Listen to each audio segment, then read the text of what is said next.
Avez-vous jamais été traité inégalement? Les personnes sans abri expérimentent cette discrimination chaque jour.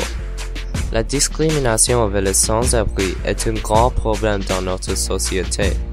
Il est non seulement un problème qui affecte les pays du tiers-monde, mais aussi dans les pays qu'on croyait bien nantis, comme le Canada et les États-Unis. Ça, c'est juste un exemple de la vie des sans-abri. Il y a quelques gens qui l'ont pire et certains mieux. Les sans-abri à Toronto rapportent un taux d'agression physique 35 fois plus élevé que la population logée.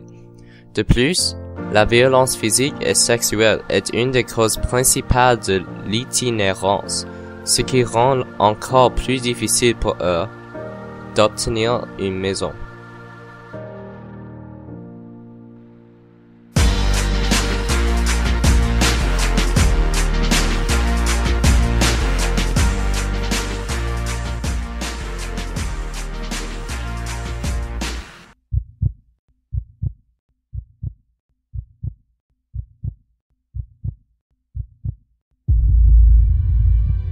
Pour la plupart du temps, la question posée à propos des gens sans abri est « Comment sont-ils devenus sans abri?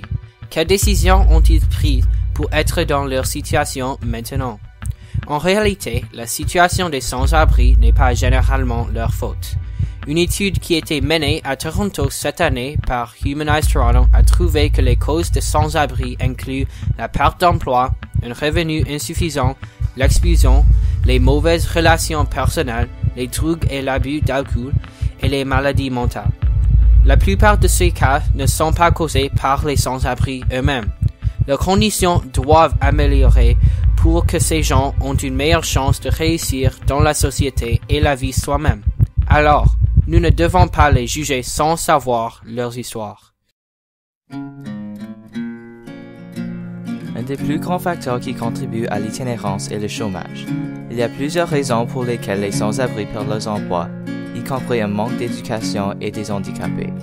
Selon le recensement mené par Statistique Canada en 2012, le chômage affecte 7,2% de la population canadienne et de ce groupe, environ 30 000 personnes n'ont pas un endroit pour dormir chaque nuit. On voit que le chômage arrive partout au Canada, mais c'est proéminent ici à Toronto aussi.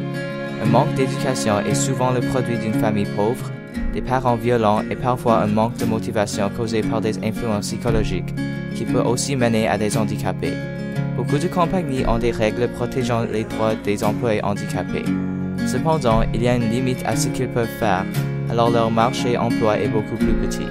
Cela mène aux gens avec pas d'emploi, et s'ils perdent leur stabilité économique, ils n'ont aucun choix sauf dormir dehors ou dans des refuges.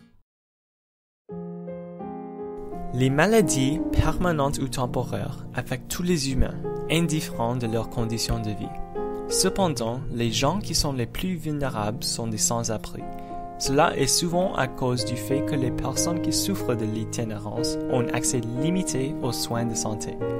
Si on associe ce dernier avec des refuges malsains, c'est évident que les sans-abri ont beaucoup plus de chances à contracter une maladie et à développer les problèmes de pieds et peau. Les maladies qu'ils souffrent englobent une grande spectre. Ils ne sont pas toujours physiques, mais psychologiques aussi.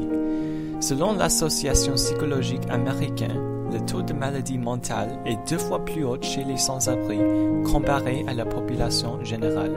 Cela n'est pas un problème que les sans-abri peuvent résoudre eux-mêmes, donc on doit augmenter la disponibilité des services médicaux pour ces gens.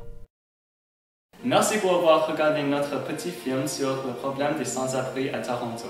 Maintenant, on va parler à propos des solutions pour diminuer ce problème. La solution pour arrêter la discrimination vers les sans-abri est simple. Seulement soyez informés à propos du sujet et ne soyez pas partie du problème. Et si vous le voyez dans les rues, par exemple, l'arrêtez. La solution pour changer les décisions des sans-abri sont plutôt la responsabilité des sans-abri eux-mêmes. Ils peuvent aller à les organisations gratuites comme Streets to Homes, une organisation qui essaie d'améliorer les vies des sans-abri et lui travailler de trouver une nouvelle maison. Aussi, une autre organisation nommé Last Door Toronto, aide les gens sans-abri avec les addictions des drogues et l'alcool. Il y a plusieurs d'autres organisations comme les deux, et c'est notre responsabilité de donner l'argent à ces organisations pour résoudre ce problème. Les propriétaires d'entreprises doivent avoir une approche plus ouverte et objective quand ils embauchent les nouveaux employés. Ils doivent prendre les sans-abri sous considération lorsqu'on ne sait pas d'où ils viennent et comment ils vont travailler. Donnons-les une chance. Beaucoup de gens sans-abri ont des maladies extrêmement graves. Pour combattre ce problème, vous pouvez faire une variété de choses. Par exemple, vous pouvez organiser une collecte de fonds et donner l'argent à une association caritative comme Salvation Army, ou peut-être même vous pouvez écrire une lettre et l'envoyer aux représentants de votre quartier pour trouver des solutions appropriées.